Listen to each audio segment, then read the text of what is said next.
Need my monthly appearance. Oh. Yeah.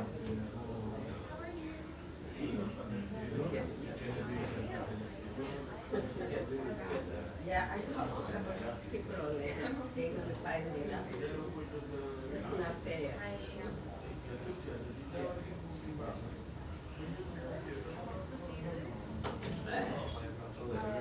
CV heaven.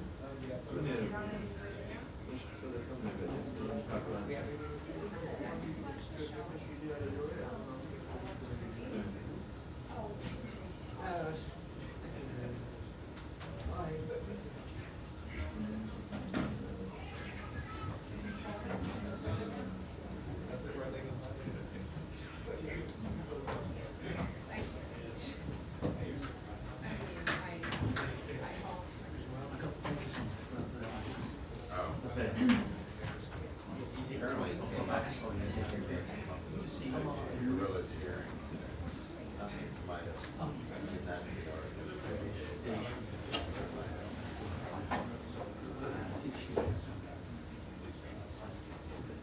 no, she won't hear. It's kind of gun.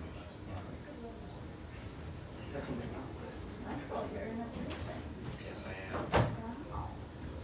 Trying to keep up. Yeah. Did you have to fire? Bated breath, waiting for they can park the first step. Permit. I'll take the metro. I don't know how you do it. Yeah. And you just walk around with it?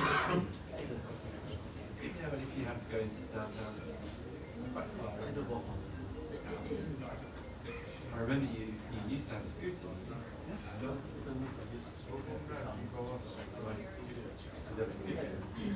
That's on the bottom. Okay. Yeah, I just know it after.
Everyone, really quickly, I just got an update that we're actually going to start at 2:15, so we still got a little bit of time. Oh, no, good.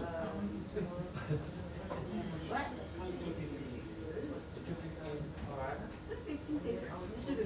Started.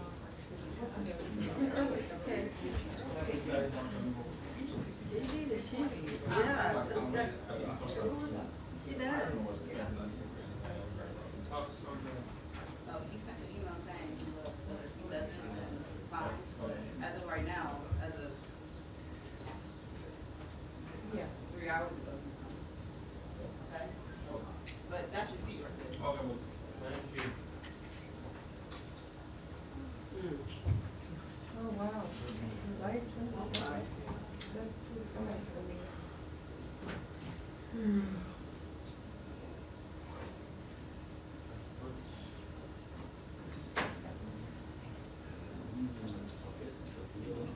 Yeah, definitely. I was thinking of like the June 25th or I do June, yeah, because it's so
David as well, so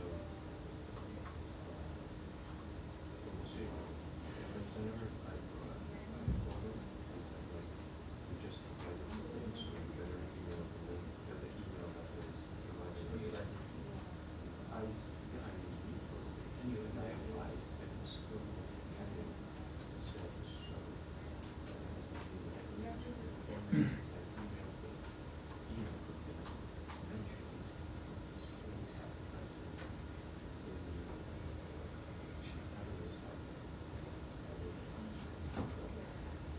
Anyone from us would like Now to that I know, make you're not the first one that asking. Let me text Tammy if we can see if he has something. I sent him, he asked me from the group and I sent him the names of our. You did already? Yeah, I did to. Okay, them, so but nothing. he's trying to take care. Like,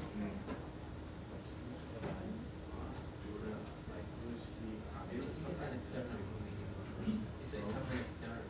Because the email that they sent me is as military, isn't it? Yeah. It's from. You guys are the Pentagon? No, from the force president. Because I haven't signed up for the convention, that's why, so I'm not for. Oh, okay. But I have email from the Pentagon. No, I do have it as well, but I think that is. This one. This is Army document. So it's, U.S. Army.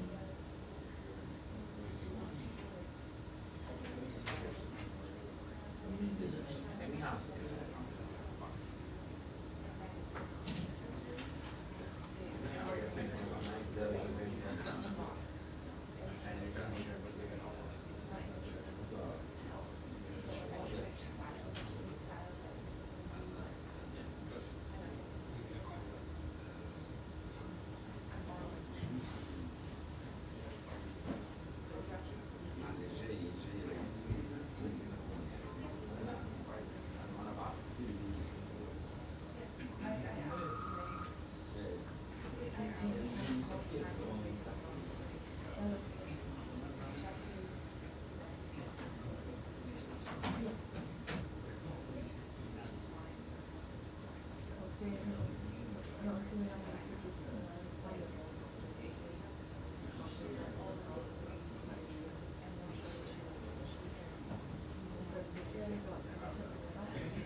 So you're asking for the two.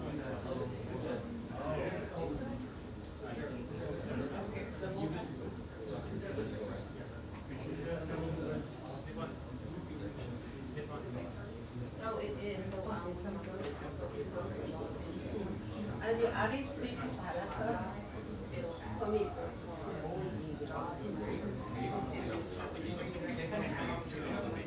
어디에? 누구 받았는 거야?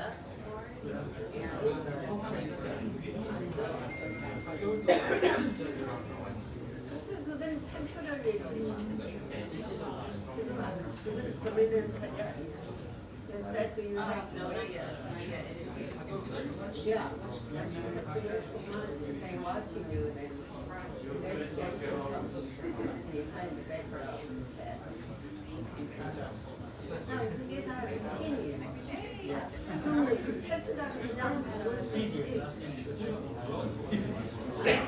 내가 볼 때 그냥 그런 게 있고 또 전화를 해서 물어봐라고 왜 이게 전화를 해서 내가 몇 시에 간다 왜냐면 알파로 나온다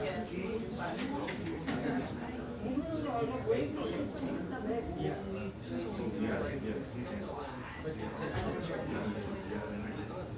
그렇지.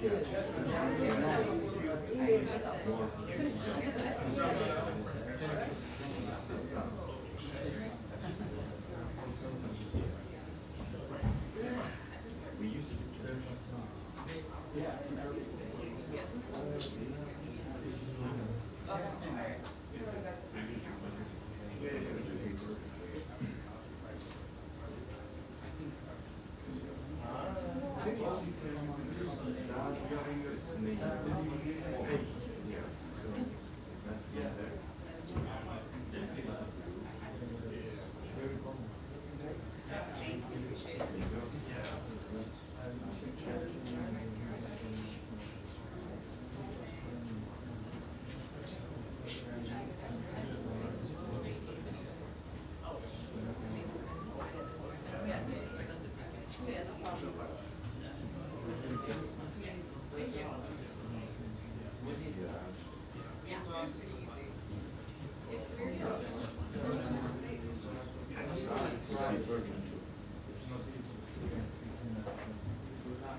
It's not personal, it's not you. It's just me coming in, things are not good, they see it, that's why I have that, that's what the service not doing. So that they tell us to show how often we are. So if I'm not, maybe someone else will sit down, because there's more outlets to see. All right, thank you.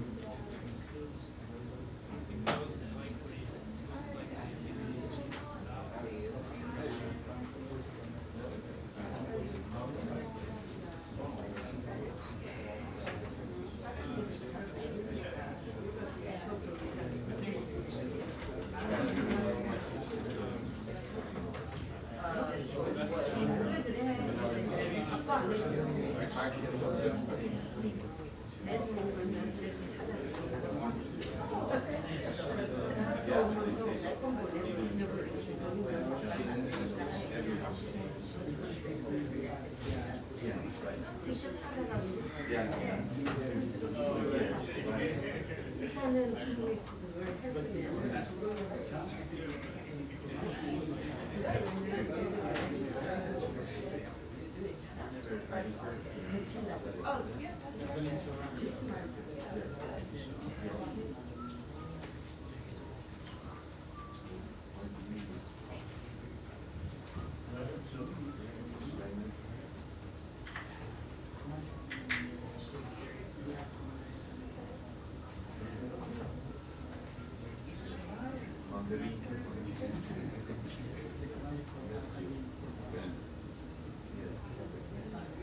Yes, they use it. The Turks use it.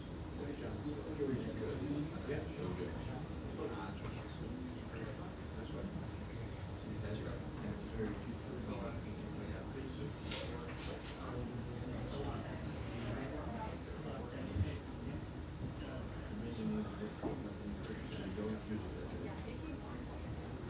They use it as ours? Yes.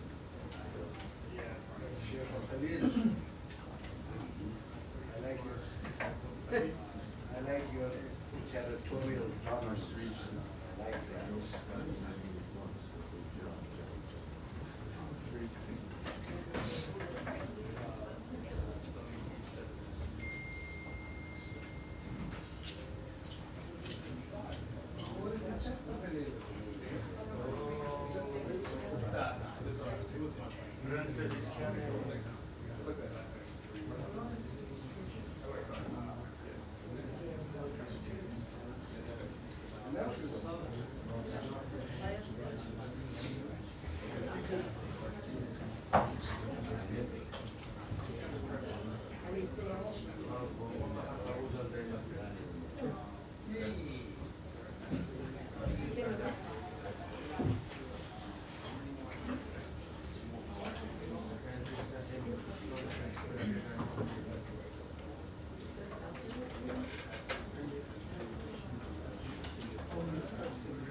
Yeah, we need more food.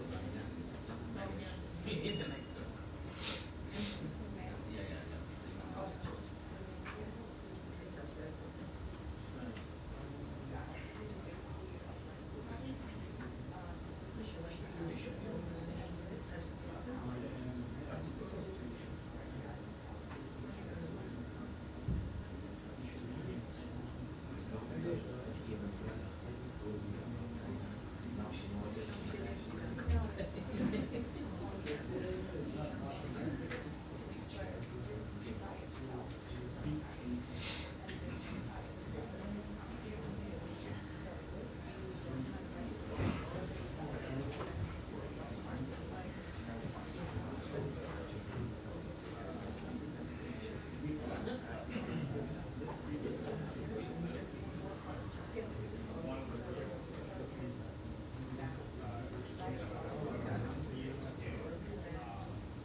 Hey, I saw you on Friday.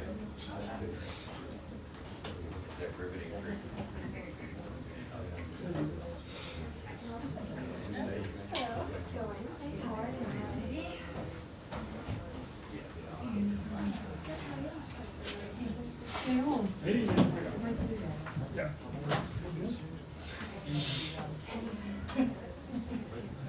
Oh my gosh.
Good, there's air conditioning in here.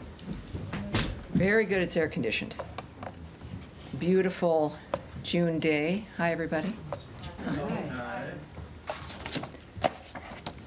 Fox, those folks at Fox. Busy with TV, probably. All right, great. Nice to see you guys. Again, I take it Tommy took good care of you last week. You will have Tommy again a week from today when I'm with the secretary traveling. So be prepared. You've got a week to prepare, but of course I'll also see you again on Thursday. We do have some announcements here. First of all, over the last few days, Americans have witnessed scenes of lawlessness as radicals in Los Angeles riot to protect criminal illegal aliens. Agitators have attacked law enforcement and shut down freeways. We remain undeterred in our commitment to enforce our laws and secure the border. During recent days, the administration has taken illegal alien gang members, child predators, rapists, and burglars off the streets. Thanks to the historic action across all of government under President Trump, the border is more secure than it ever has been, with illegal border crossings at a historic low. The border crisis that unfolded under the previous administration, however, did untold damage. The Big Beautiful Bill, as an example, before Congress will build on President Trump's progress, ensuring we have the resources to enforce our laws and secure our border. To that end, the United States is committed to disrupting the illicit manufacture and trafficking of fentanyl, a leading cause of death of people aged 18 to 49 in the United States. Yesterday, the United States announced that it is sanctioning La Chapitos, a powerful faction of the Mexico-based Sinaloa cartel, along with its 2 fugitive leaders. The United States is also designating a regional network of Los Chapitos associates and businesses based in Mazatlan, Mexico. This network engages in drug trafficking, extortion, kidnapping, and money laundering. Under Secretary Marco Rubio, the State Department will continue to protect our nation by keeping illicit drugs off our streets and disrupting the revenue streams funding Mexico-based cartels' violent and criminal activity. In addition, Deputy Secretary of State Christopher Landau will travel to Mexico, El Salvador, and Guatemala from June 10th to the 13th. As detailed in the trip announcement, quote, in each country, Deputy Secretary Landau will participate in a high-level bilateral engagements to further strengthen diplomatic ties and cooperation. He will engage in discussions to drive the private sector led economic growth, boost U.S. commercial investments in our region, and highlight the importance of ending illegal immigration. In addition, there are additional announcements today, of course. The United States sanctioned 5 individuals and 5 sham charities for financially supporting Hamas under the guise of humanitarian work. Additionally, we are targeting a fraudulent charity linked to the Popular Front for the Liberation of Palestine, the PFLP. The United States will use all available tools to prevent abuse of the nonprofit sector for the benefit of terrorist groups like Hamas and the PFLP. We are committed to ensuring humanitarian aid can in fact be delivered by reliable and safe organizations. Finally, cultural diplomacy remains an important endeavor of the Trump administration. The Kennedy Center exemplifies this commitment, and its gala is tomorrow night, led by the musical Les Miserables. The center will have a season that will have Broadway, ballet, opera, and even Dolly Parton, in addition to a lot of other great things for kids as well. In this world of ours, it sounds very nice and very appropriate.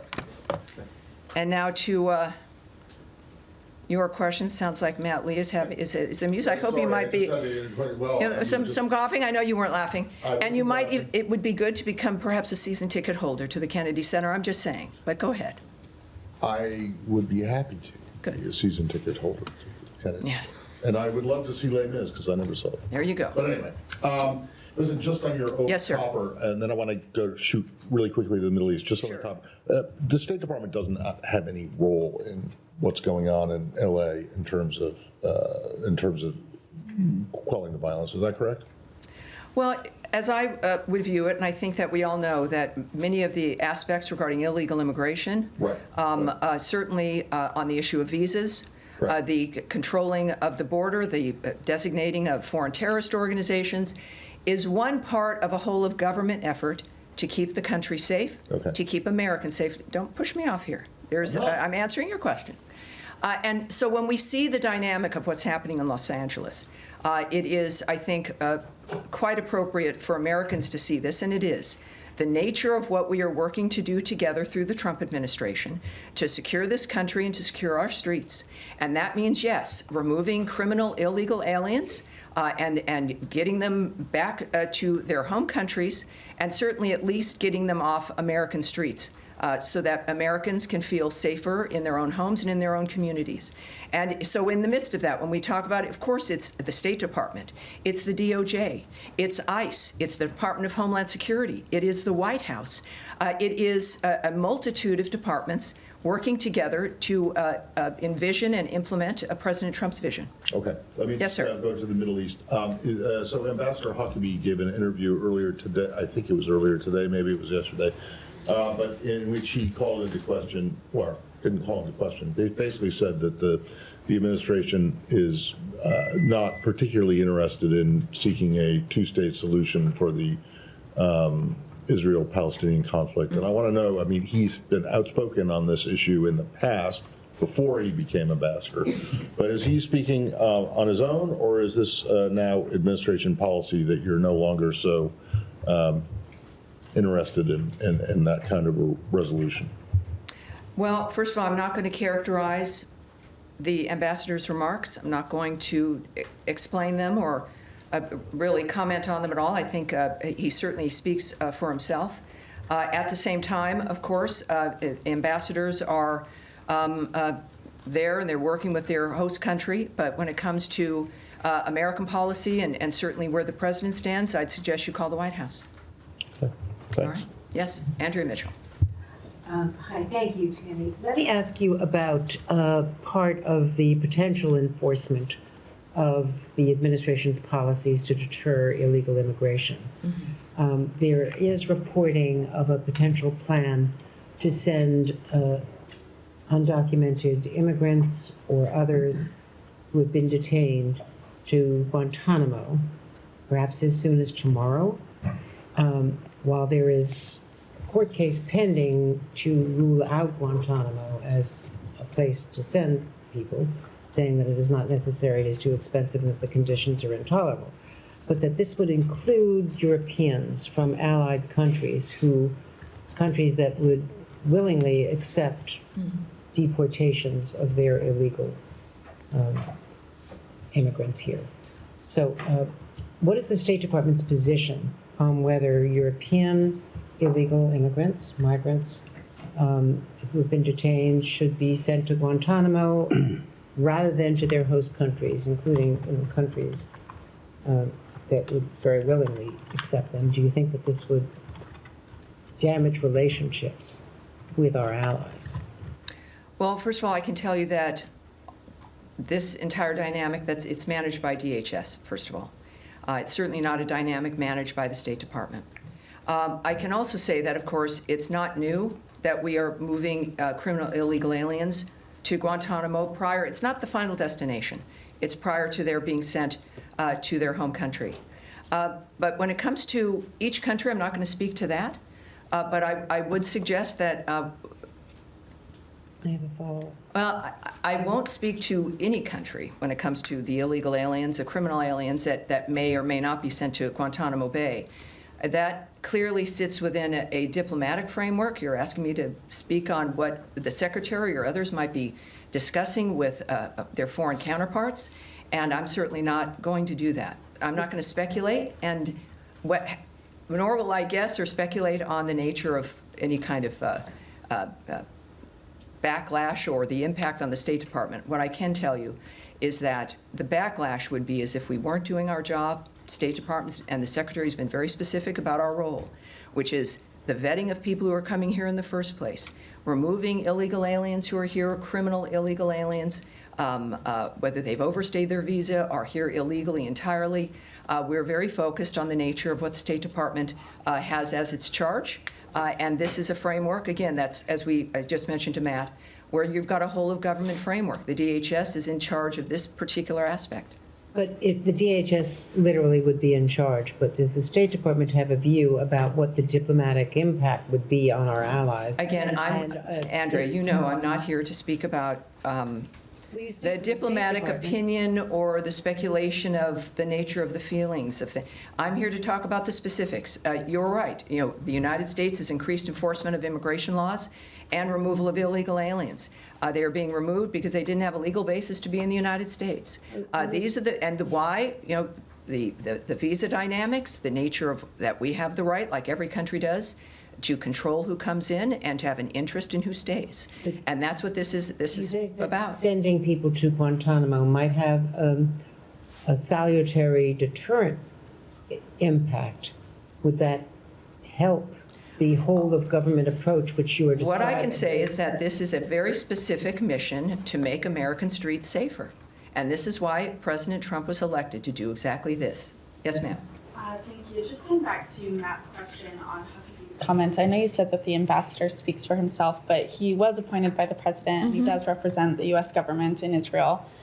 So is a two-state solution a goal of the U.S. State Department currently? You know, I'm not going to speak, again, what I said to Matt, and what I'll keep saying is I'm not going to parse the ambassador's remarks. That's not what I'm going to do here, and I'm also not going to speak about the nature of what people say that he was claiming or not claiming. I'm not going to have a speculative conversation about that right now. I would suggest that when it comes to the policy of the United States, that sits with President Donald Trump. And he's just he's like a 15-minute walk away from this building. Call them, and in fact, I think they would have an answer for you, I would think. Okay, and then of course, the president sets a policy, but Secretary of State is in charge of foreign policy. So irrelevant of yes, what I'm not, ambassador. Yes, I'm not going to begin a conversation speculating based on a statement Ambassador Huckabee may or may not have made. I would suggest when we think about the policy, yes, Secretary Rubio implements President Trump's vision for foreign policy. In speaking on that issue, with everything going on in this world, we are focused clearly on the nature of the things that are in front of us. And I would just suggest calling the White House to make a determination of the Trump policy, the Trump administration's approach in this regard. So Secretary Rubio doesn't make foreign policy. It's his vision and implementation of President Trump's point of view and President Trump's vision. And so that's what Secretary Rubio does, and obviously does it very well. Yes, sir.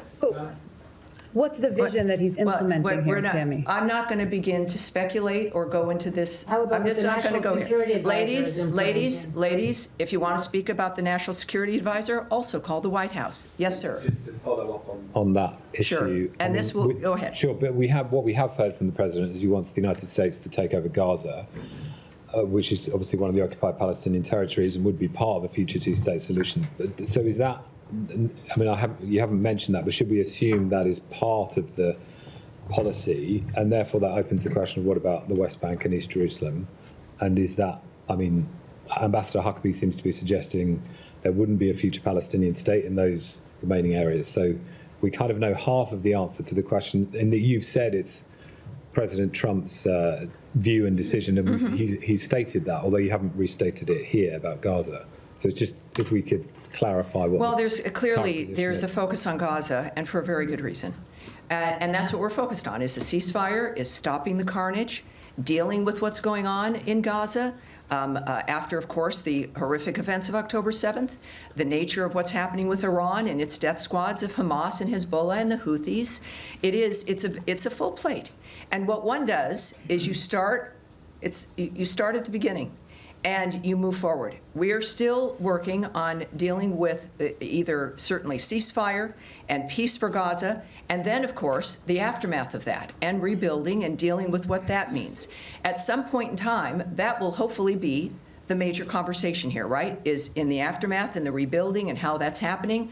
And I would expect that to be a conversation that we'll all be engaging in. But is it still the policy that the US should take control of that territory You know, during that I crisis, 'cause can't, that's what the I don't, president himself you look, said. what I've heard President Trump say, and what I know the Secretary has always said, is that Hamas can't exist, that we've got to get a ceasefire, that we've got to have new ideas for making sure this doesn't happen again and again and again. I know that the President has called for new ideas to help make that happen. I know that he has had some new ideas and how to do that. We know the region has chimed in with what it believes it can do when it comes to aid and even rebuilding. But the fact of the matter is right now, Hamas won't even let the hostages go. Hamas still won't put its weapons down. Hamas is still playing games as people still die as we do work to get food and aid into that region. So we're still at that kind of dynamic, and we will get to the other part, I hope, as soon as we can. Nadia. Thank you, Tammy. Just on the Middle East again, the Israeli Prime Minister said today there is significant progress in releasing the hostages and the ceasefire. Does the State Department share his view? And also I want to ask you about the 20 people who have been killed today around distribution center. Last briefing, I believe you said that the Israelis are investigating that. I'm just wondering how these people who have been killed daily now, not one day passes without people being killed around this food distribution center, how can they get their food safely? Well, of course, that is exactly what we've all been working on, right, is getting food and aid safely in. We also know that the UN had a horrible dynamic where they had flour that they report was stolen by Hamas, and that the problems, and as I've said regularly, we all know it's a war zone. It's a war zone led by terrorists who don't care about humanity or the future. Regarding what's happening on the ground there, I would refer you to the IDF in Israel, which continues, of course, to investigate. And in the case of what's being led by the IDF in Israel there, I think that's where you'd need to go in that regard. And there was a third part. What was this? Talking about the significant progress that Netanyahu is talking about today. Yes. Well, again, I can't speak to what the Prime Minister has said. Is he sharing anything with you, the State Department? I can't speak to that at this point when it comes to what Netanyahu has said. Saeed, yes, and this will be the end for this particular stretch of questions. Yeah. Yes. Thank you very kindly. Sure. Just to follow up on the questions that were raised on the two-state solution and so on. Sure. Now, we know that President Trump in his first term came up with the deal of the century, which spoke almost in details about his vision. Let me ask you this. Now, there are 5.5 million Palestinians in between Gaza and the West Bank. And I want to ask you, if there is no position of the State Department at this time, because the State Department has always... What I said was I was not going to speak about the issue. I did not say there was no position, sir. Okay. All right. Be very careful, because I'm not going to have you put on the record something that is entirely not true. Okay. And I want you to proceed with that in mind. Okay, I take it back. I wanted to ask you, what do you consider the Palestinians in the West Bank? I mean, I will not provide to you, Mike, what I consider. Are they under occupation? We are not going to. I will not. Look, it was nice to be able to call on you, Saeed. I'd like to be able to have a question that I can answer, but you're asking me to speculate. Okay. Right. I would say, I will just reiterate as we move on to another issue, is that President Trump is a man who understands and is working, really is committed these 5-6 months to being a peacemaker and to changing things that people have not been able to change for half a century. Right. And he is determined to do it. He cares about everybody. He cares about the people of Gaza. He cares about the Israelis. He cares about Jews. He cares about Christians. This is a man who genuinely is determined to make a difference as an individual. This is a very fluid situation. He wants solutions. He wants to make sure that people can live safely in the world. And we've seen him time and time again make different decisions, have consultations, talk to people nobody thinks he should talk to.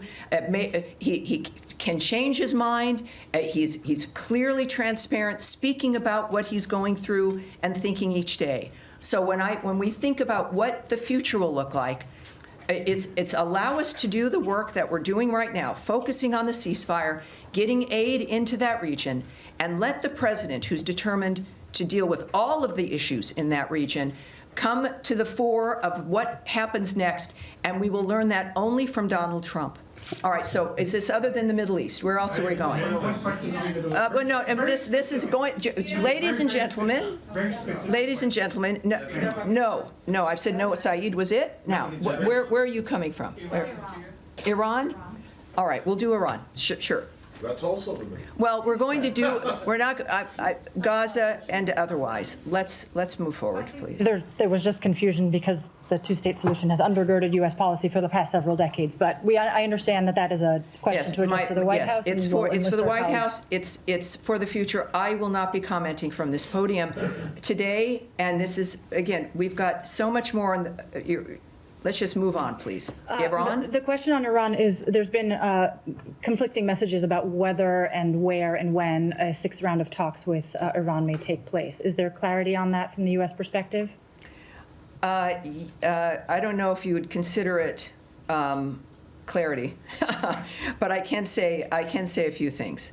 The president, I think, he noted that something would be happening soon, this week. I think that what I can just reiterate here is that we would hope and expect that there would be new additional talks, and that, in fact, they would be soon. But beyond that, I have nothing to preview. But in similar situations, when we believed that it would be soon, it, in fact, ended up being soon.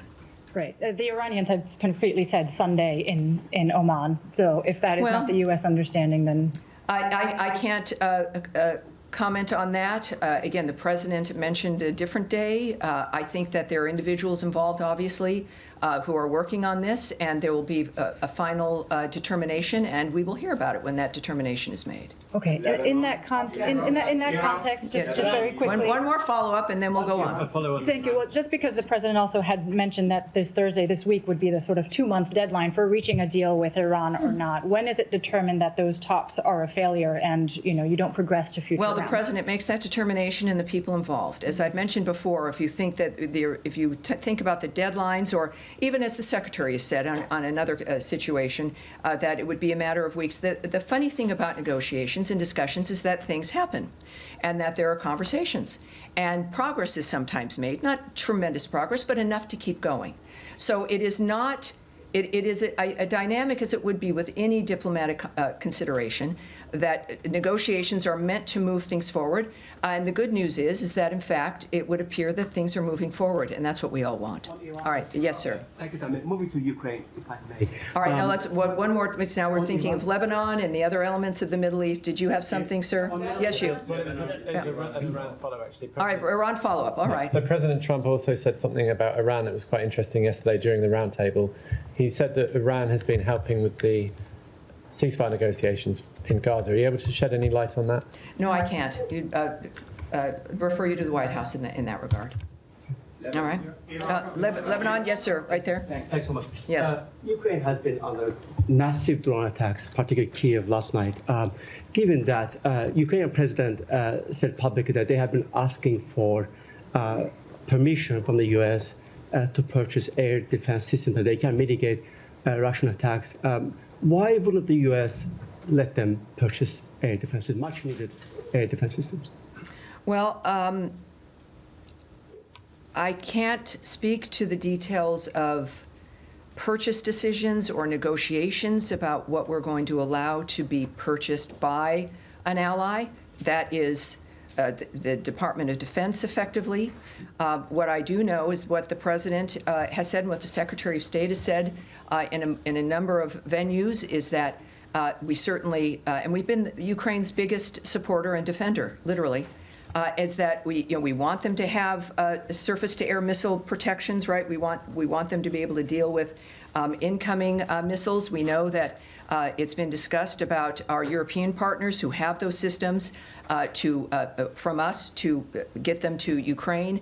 There's a number of different negotiations and aspects involved in this kind of dynamic that does not involve the State Department. It's about munitions and purchasing and all of that.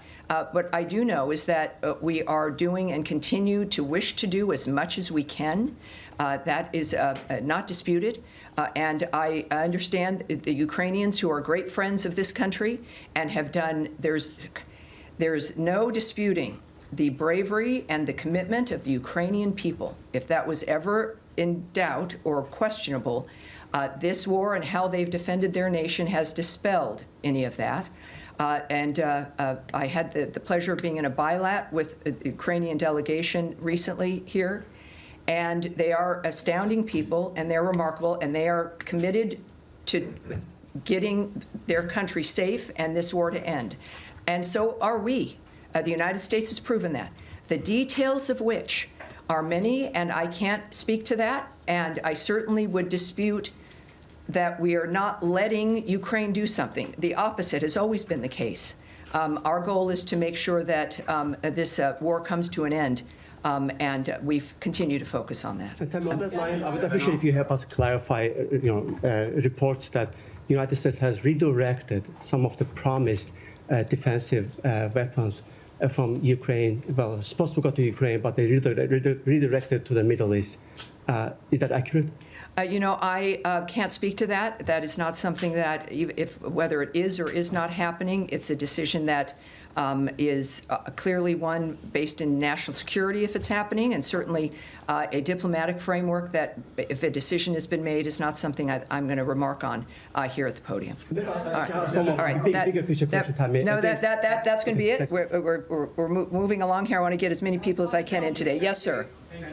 Last week, Pakistan's all-parliamentary delegation led by Bilawal Bhutto Zardari was here. Did he had any meeting, the State Department, and also has U.S. received any commitment or assurance from Pakistan that they will stop taking, they will take action against terrorists working from this? Well, I can tell you that State Department officials, including Undersecretary for Political Affairs Alison Hooker, met with the Pakistani parliamentary delegation during a visit they had to Washington last week. She reiterated U.S. support for the ongoing ceasefire, as you might imagine, thank God, between India and Pakistan. They also discussed important issues to the bilateral relationship, including counterterrorism cooperation. So that meeting occurred. We also know that Deputy Secretary Landau met with the Indian parliamentary delegation last week, and he also reaffirmed the United States' strong support of India in the fight against terrorism and strategic partnership between those two countries. Did you receive any assurance from Pakistan that they will take action against terrorists? I am not going to discuss the details of those conversations. All right. Yes, ma'am. Thank you, Tammy. Do you have any updates on the temporary pause on scheduling new interviews for student visa applications? Is that still in effect? I can tell you, of course, and that's a good question because there's so many other conversations about visa restrictions. I do believe that we are in the process, and I don't know if, Tommy, if we might have to take this back, I know last week that we were in the process of indicating that it would be very soon and that people should start looking for those spaces to open up regarding appointments. Nothing has changed in our encouragement still of people to apply for those student visas. This was a matter of making sure that the process that we were expecting of consulates and embassies was proper when it came to what we expected them to be able to vet for. And that process, we were told, would be rapid. And I think at this point, what I can reassert here is that people should watch for those spaces to be open, should continue to apply. This is not going to be a lengthy or an ongoing dynamic. It was meant for a specific, almost an administrative adjustment. And I would hope perhaps we can go back and get more on this. But I think that that's where it stands. And perhaps on Thursday I can get even something more specific for you on the record. And another reminder to the people watching at home. When I say we're going to take something back, it means that we're going to get an answer to that question for the reporter and get it right back to them as well. And so that'll also help us for the next briefing also. Afghanistan, yes, ma'am. Afghanistan. Afghanistan. Thank you, ma'am. Thank you. Let's keep this in order, please. Let's go ahead. Thank you so much. Thank you. As you know, Afghanistan situation is still critical, but different people, different diplomats like Zal Khalil, the former ambassador in Iraq and Afghanistan, he has a positive idea. But unfortunately, yesterday there was a war started, and Taliban claimed that this is from the ISIS. Number one, do you think it's still ISIS is still active in Afghanistan? And my second question is still some Afghan who was SIV and P1 or P2 left behind in Afghanistan, Pakistan, Iran. Do you have any update for them to come to the United States, please? Well, first, I can't speak right now on the internal dynamic of what's happening in any problem between people or claims about ISIS being active and violence that was ensuing. But let's take that back and see what that is. I do know that for the visa restrictions and Afghanistan, that there is, for the SIV visas, the proclamation that was used announcing this states that Afghan special immigrant visas are accepted. I'll say exempted from the suspension of entry to the United States.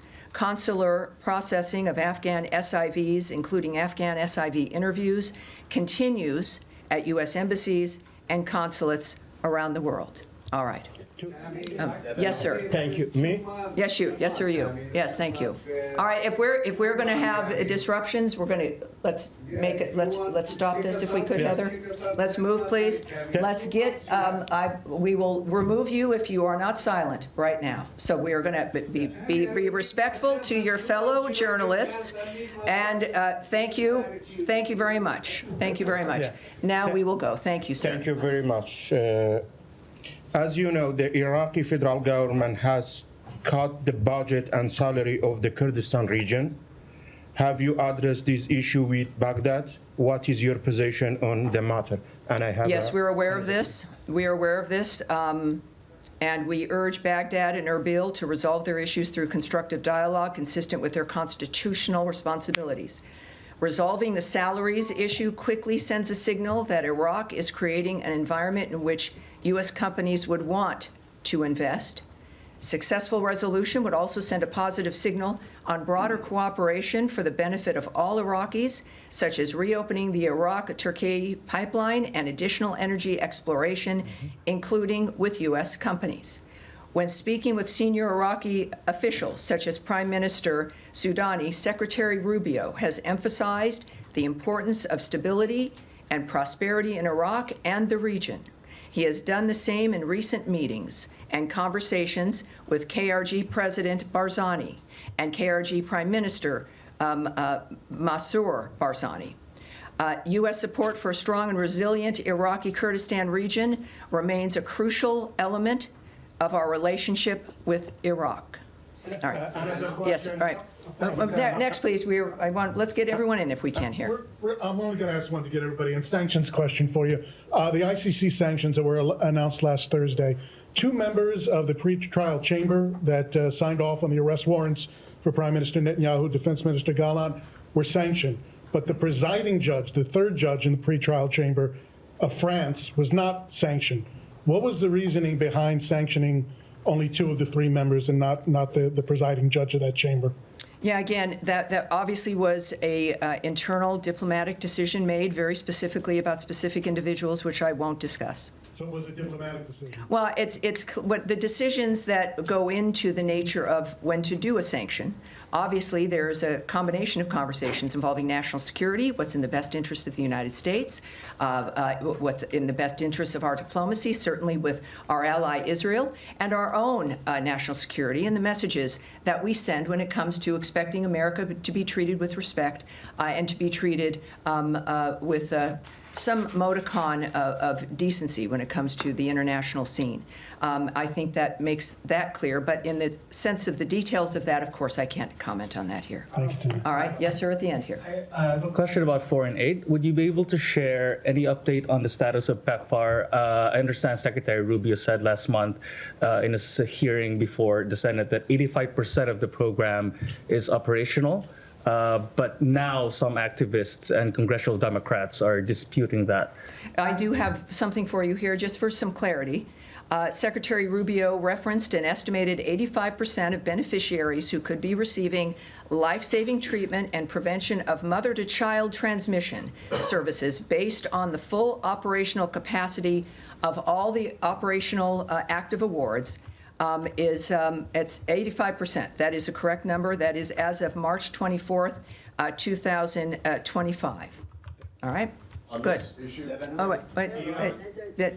Well, hold on. This cable that went out today from Secretary Rubio instructing all chiefs of mission to abolish all USAID positions, local, direct, either direct U.S. hires or local employees. And Sure, contractors. that was not a surprise. It shouldn't surprise anyone. A cable is something sent out from the State Department, in this case, of course, to missions worldwide, instructing them to do something, essentially. There's many more uses and reasons for cables. And sometimes, surprisingly, said no one ever, they get leaked. In this case, it was an order regarding positions, regarding U.S. aid, that they were to be ended. And that was something that was previewed in February when we relayed the roadmap, if you will, of the reorganization, the renovation, if you will, of U.S. aid, making sure that our aid efforts around the world met with what was important to the United States, to the America First agenda.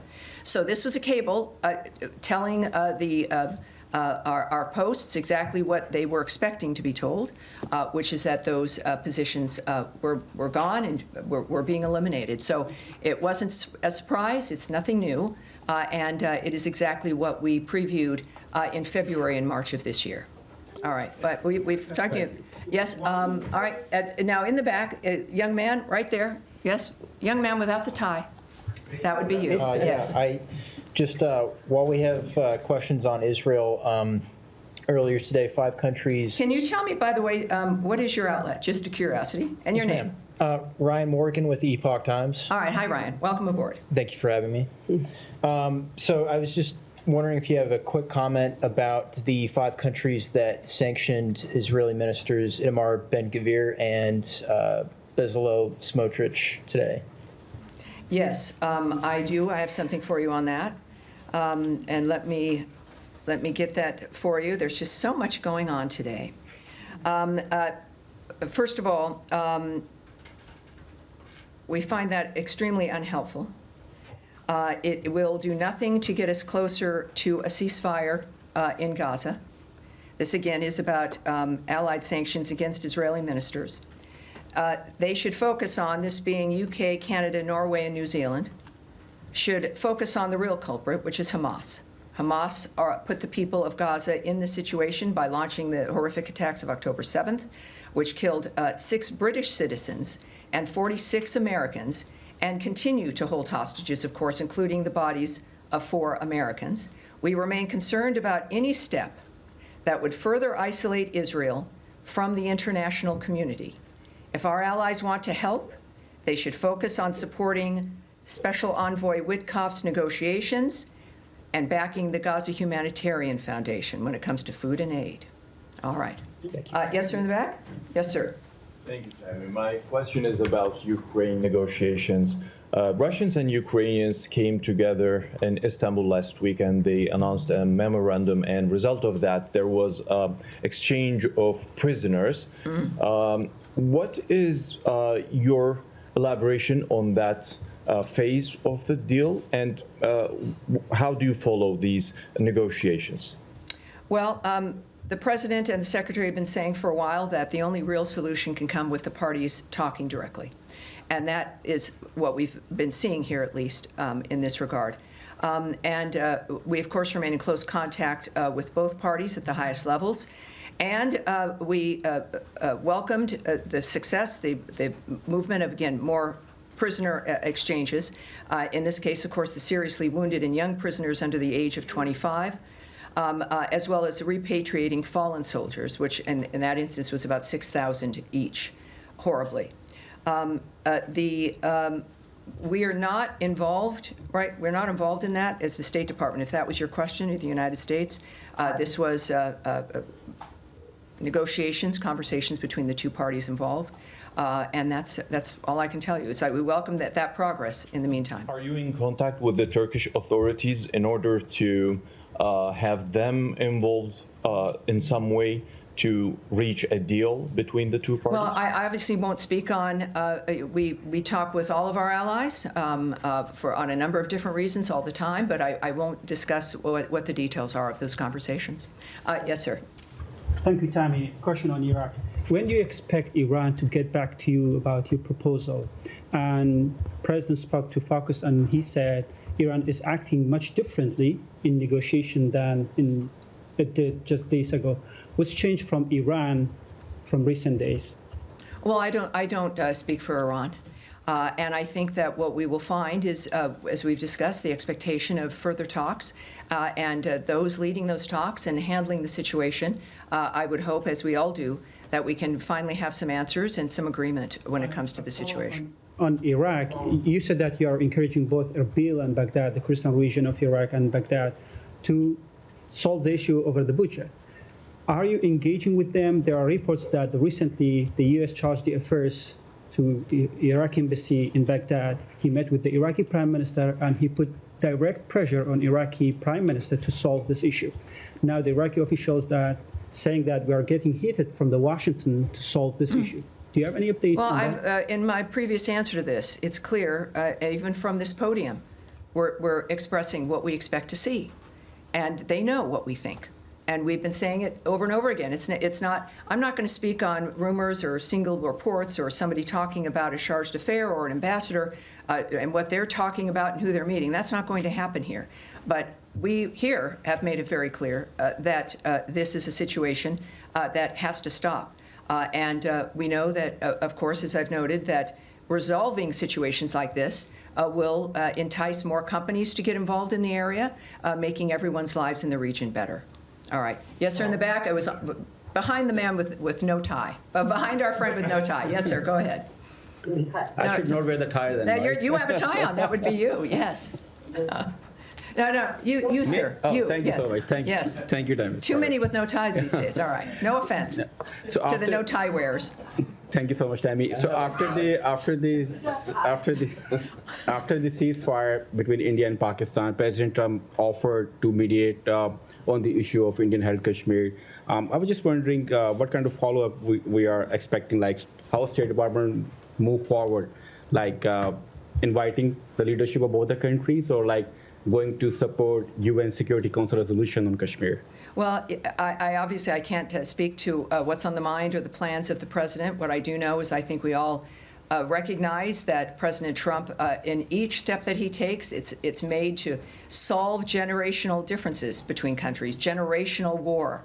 So it shouldn't surprise anyone that he'd want to manage something like that. He seems very much to be, and not just seems, but he has been the only one to bring certain people to the table to have conversations that nobody thought was possible.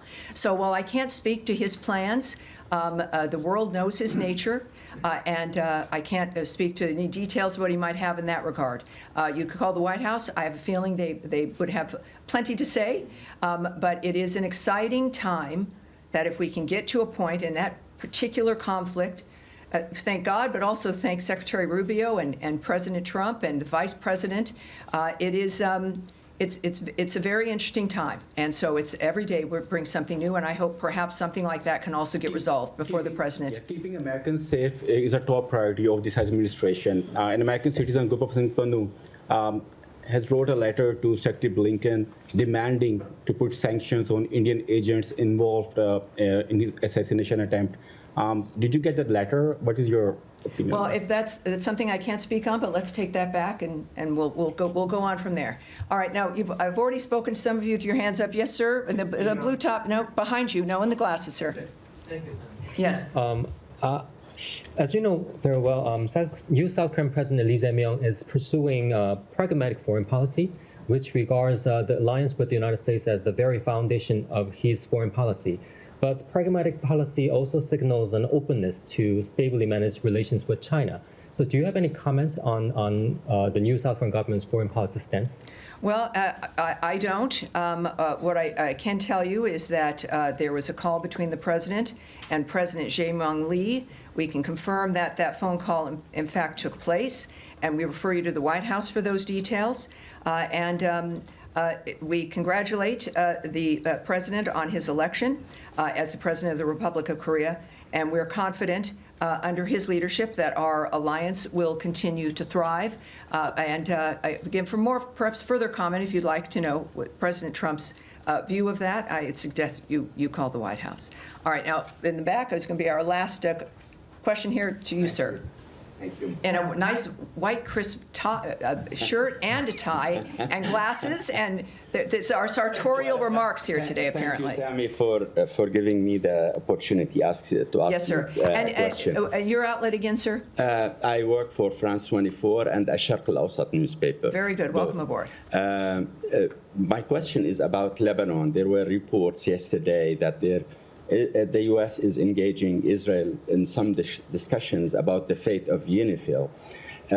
Would you please shed some lights on what do you think regarding the situation of UNIFIL in southern Lebanon, and what do you expect from UNIFIL and from the Lebanese government? And also, I have a question whether you would confirm that Ambassador Tom Barak will visit Lebanon next week. Thank you.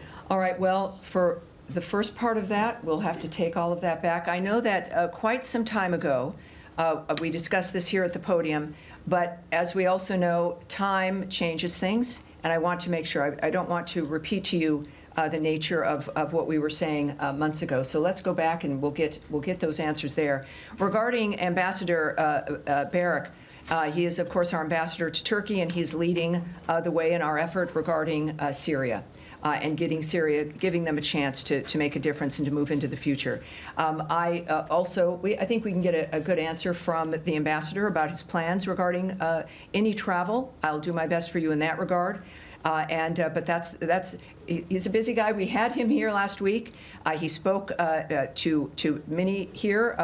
In general, off the record for like a meet and greet. But he's a man who clearly is making a huge difference. We expect more from him, and we'll get back to you with his travel plans in the end. A quick follow-up on the fate of Miss Morgan Ortagus, because there are a lot of rumors.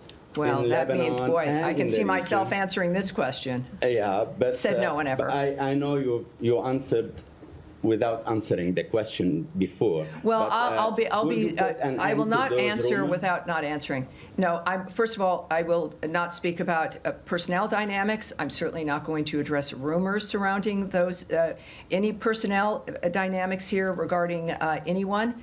I'm going to leave it at that. All right, thank you, everyone. Great job. I'll see you on Thursday. Thank you very much.